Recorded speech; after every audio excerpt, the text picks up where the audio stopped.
Alors bonjour, je m'appelle Mitya Beinke, j'ai été étudiant à Strat de la première à la cinquième année en design produit. J'ai passé mon diplôme en 2019. Alors mon diplôme, j'ai commencé par travailler sur les questions de la solidarité et de l'autonomie, et cela à l'échelle de l'individu, mais aussi à l'échelle des pays. Deux pays peuvent être très autonomes et du coup ils construisent des murs, des barrières, ou alors deux pays peuvent être solidaires, les frontières tendent à disparaître. Et je me suis donc intéressé un peu plus précisément à la question des frontières, surtout en Europe.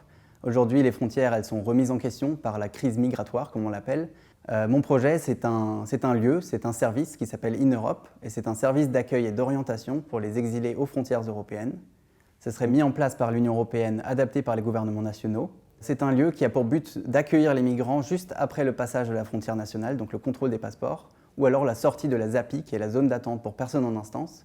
Et ce lieu aura pour but de les diriger le plus rapidement possible vers les institutions qui vont les aider pour leur démarche administrative, pour l'intégration, comprendre la culture, trouver un hébergement, etc.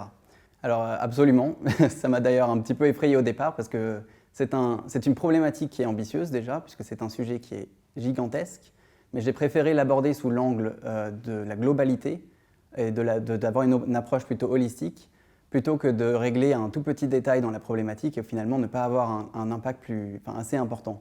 Donc j'ai préféré écrire un manifeste, c'est pour ça d'ailleurs que je l'ai appelé un manifeste, parce que c'est une vision idéale, et je ne peux pas à moi seul recréer tout le service d'accueil pour les migrants, mais je peux proposer une vision, et ça peut être un départ pour un projet peut-être plus important plus tard.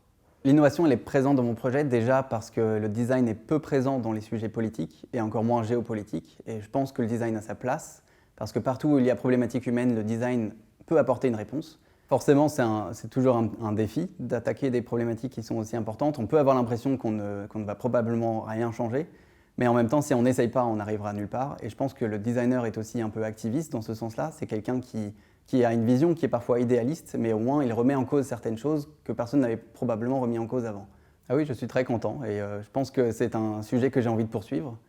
J'ai eu l'occasion de le présenter à Dubaï en novembre, lors de la Design Week.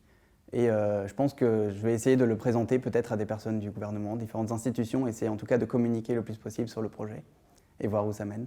Alors je pense que Strat m'a aidé dans le sens où j'ai appris une méthodologie qui était assez claire et qui est très importante quand on s'attaque à des sujets aussi vastes, parce qu'il faut de la méthodologie pour s'orienter, pour savoir où on va et aussi pour trouver les informations dont on a besoin.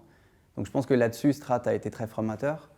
Ensuite, Strat, c'est aussi, moi ce qui m'a beaucoup plu, c'est que c'est une pédagogie par projet. Donc on a assez peu de cours théoriques, mais en revanche, on a énormément de travail d'équipe, énormément de travail sur des projets. Donc finalement, ça se rapproche presque plus d'un travail en agence que d'une école. Et ça, c'est quelque chose qui, pour moi, a été très professionnalisant. Maintenant, je travaille chez Designit, qui est une entreprise qui a aussi une approche assez sociale. Ils ne font pas que des projets sociaux, mais ils ont une approche qui est assez humaine. Et je me sens designer complet parce qu'en design produit, on apprend énormément de choses sur le produit, mais aussi sur d'autres choses. Et finalement, la méthode design est à peu près la même, peu importe quel genre de solution on va designer. Et dans ce que je fais maintenant, je fais énormément de design service, de stratégie, mais je commence aussi à monter le département design industriel. Donc au final, en fait, on mélange tout. Et je pense que c'est ça qui est extrêmement important, c'est cette pluridisciplinarité, et c'est de ne pas se fermer des portes parce qu'on a une certaine formation, mais plutôt de trouver la solution idéale à une problématique.